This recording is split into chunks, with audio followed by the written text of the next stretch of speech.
دوسری قوم کو وہ دعوت نہیں دے سکتا تھا۔ اور اسی طرح علاقہ، جس نبی کو علاقہ ملا، جس نبی کو اور جس رسول کو وہ علاقہ ملا تھا، اسی علاقے کے دائرے میں رہ کر وہ اللہ کی طرف لوگوں کو بلاتے تھے۔ لیکن جب میرے اور آپ کے لجپال کریم تاجدار مدینہ سرور کونین مقصود کائنات رحمت للعالمین فخر دو عالم صلی اللہ تعالی علیہ وسلم کی بعثت ہوئی، آپ کی دنیا میں تشریف آوری ہوئی، آپ کو جب نبوت ملی تو آپ کو نہ ہی کسی علاقے کے ساتھ خاص کیا گیا اور نہ ہی آپ کو کسی زمانے کے ساتھ خاص کیا گیا اور نہ ہی کسی قوم کے ساتھ خاص کیا گیا۔ اللہ نے فرمایا میرے محبوب یہ جو قیدیں تھی یہ پہلے انبیاء علیہ الصلوۃ والسلام کے لیے تھی، میں نے آپ کے لیے کوئی زمانے کی قید نہیں لگائی،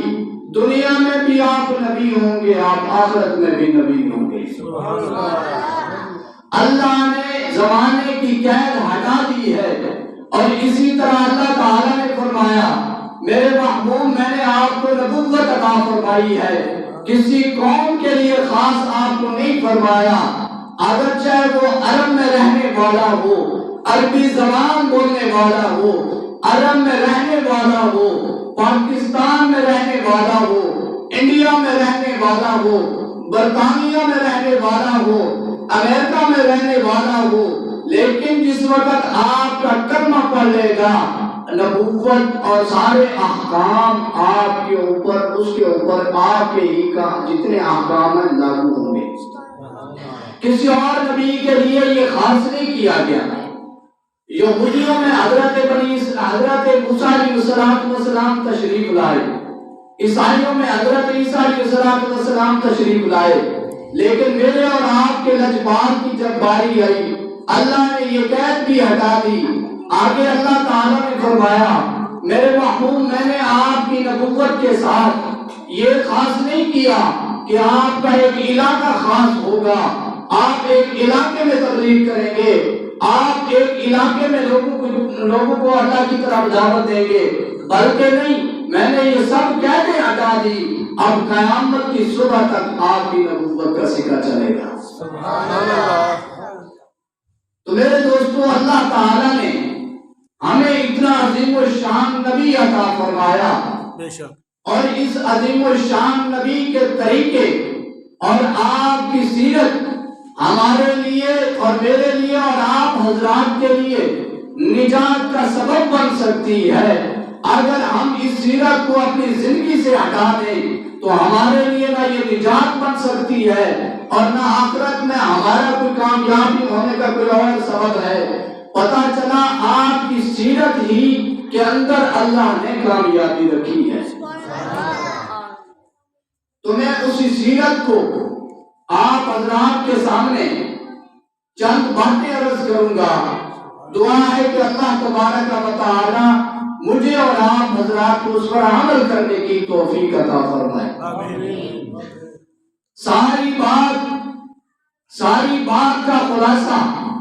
ساری تقریر کا خلاصہ، سارے بیان کا خلاصہ یہی ہوا کرتا ہے کہ جو ہم نے سنا یا بیان کیا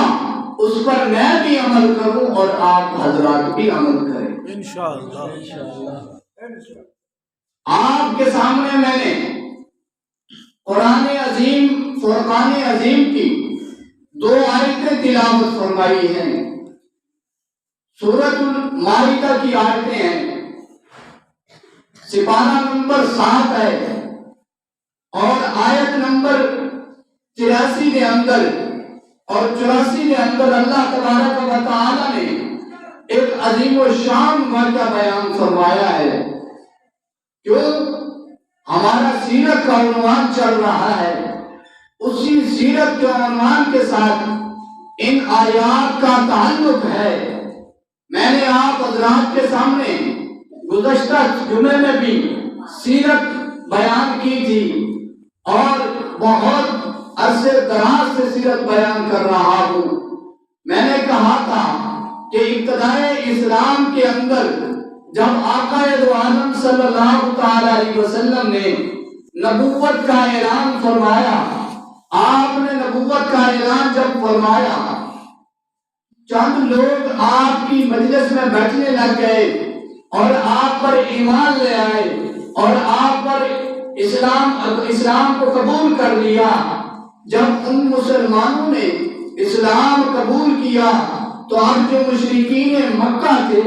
وہ ان مسلمانوں کو آئے روز نئے نئے انداز میں تکلیفیں پہنچاتے تھے، اور صحابہ کرام کیونکہ بعض اوقات تکلیف برداشت ہوتی تھی، بعض اوقات تکلیف برداشت سے بھی آگے گزر جاتی تھی، صحابہ کرام نے حضور اکرم صلی اللہ تعالی علیہ وسلم کی خدمت میں حاضر ہوئے، فرمایا یا رسول اللہ، یہ مشرکین مکہ، یہ سرکار ہمارے اوپر ظلم کرتے ہیں، ہمارے اندر اب برداشت اور وہ جو برداشت کی قوت تھی اب وہ ہم سے برداشت نہیں ہوتا، آپ اگر ہمیں اجازت دے دیں تو ہم حبشہ کی طرف